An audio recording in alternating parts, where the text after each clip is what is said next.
আসসালামু আলাইকুম, কেমন আছেন সবাই? আজকে আছি আমি খড়ের পালার পাশে।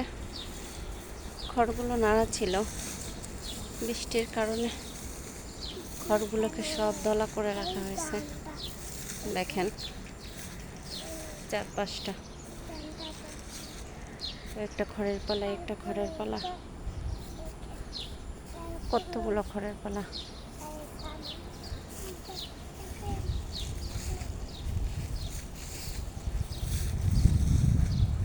খড়ের পালাগুলো দেখতে খুবই চমৎকার। আমি যখন এখানে আসি অনেক পাখি ছিল, কবুতর ছিল। পাখিগুলো সব মানুষের সমাগমে উড়ে চলে গেছে।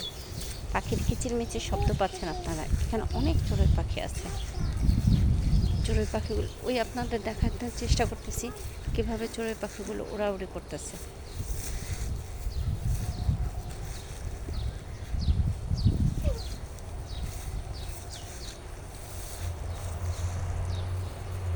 এই যে একটা ক্ষেত,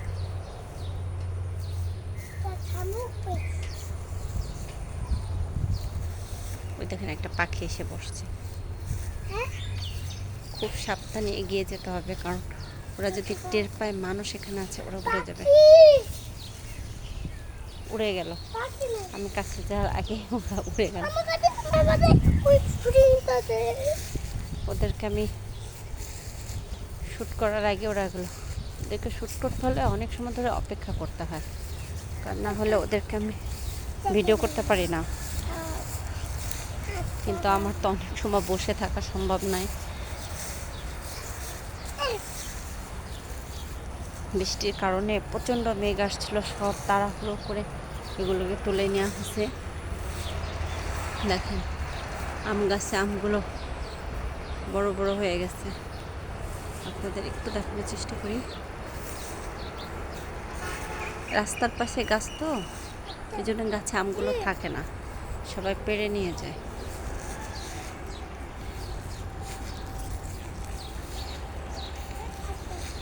আপনাদের আরেকটু আমি রাস্তার উপরে উঠাই দেখাই। এখানে যে রাস্তাটা, পাশে একটা খাল আছে। তো খালটা এত নোংরা আর দুর্গন্ধযুক্ত, মানে আপনি পাশে যে কোনো কিছু দেখবেন, উপভোগ করবেন, আপনি গন্ধাতের পাশেই দাঁড়াতে পারবেন না। এখন জোয়ারে পানি আসতেছে, ময়লাগুলো সব ভেসে ভেসে যাচ্ছে। তবে চারপাশটা এত সুন্দর, কিন্তু খালটা যদি একটু পরিষ্কার থাকতো তাহলে পরিবেশটা আরও মুগ্ধ হতো। এই দেখেন একটা ঘর, এটা ছিল যখন রাস্তাটা হয় নাই তখন এই ঘরটা ছিল, কিন্তু যখন রাস্তাটা তৈরি করা হয় ঘরটা ভেঙে ফেলতে হয়, কারণ ঘরটা তখন সরকারি জায়গার উপরে পড়ে যায়।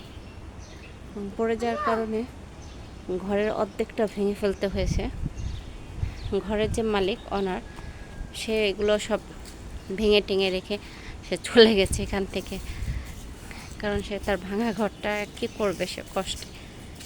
এটা তারই ভুল, কারণ যখন সে ঘরটা তোলে তখন এখানে রাস্তা হবে সবাই জানতো, তো সেইভাবে রাস্তাটাকে ক্লোজ করে রেখে বাদ দিয়ে তার ঘরটা তুললে তার এই সমস্যাগুলো হতো না। কিন্তু সে সেই কাজটা করেনি, সে পুরোটাই সরকারি রাস্তার উপরে গাছটা মানে ঘরটা তুলে ফেলছে। এই জন্য তার ঘরের অর্ধেকটাই ভেঙে ফেলতে হয়েছে, এবং ভাঙার কারণে তাকে কিছু ক্ষতিপূরণও দিয়েছিল, সে কিছু ক্ষতিপূরণ পাইছে। আসো আসো আসো আসো,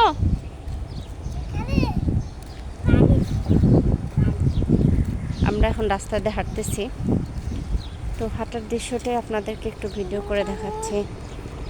এই দেখেন, দুই পাশ দিয়ে রাস্তার মাঝখানে খাল। খালটা যদি পানিটা পরিষ্কার থাকতো, খালের পানি দিয়ে মানুষ ব্যবহার করতে পারতো। পানির যে ক্রাইসিস, পানির যে সমস্যা, এটা অনেকটা লাঘব হতো। কিন্তু আমরা এত খারাপ যে আমরা ময়লাগুলোকে সব এনে এনে খালের ভিতরে ফেলি, আর এই কারণে ময়লা জমতে জমতে খালের পানিটা একদম বুড়িগঙ্গা থেকেও বিষাক্ত হয়ে গেছে। পানিটাতে কোনো কিছুই করা যায় না।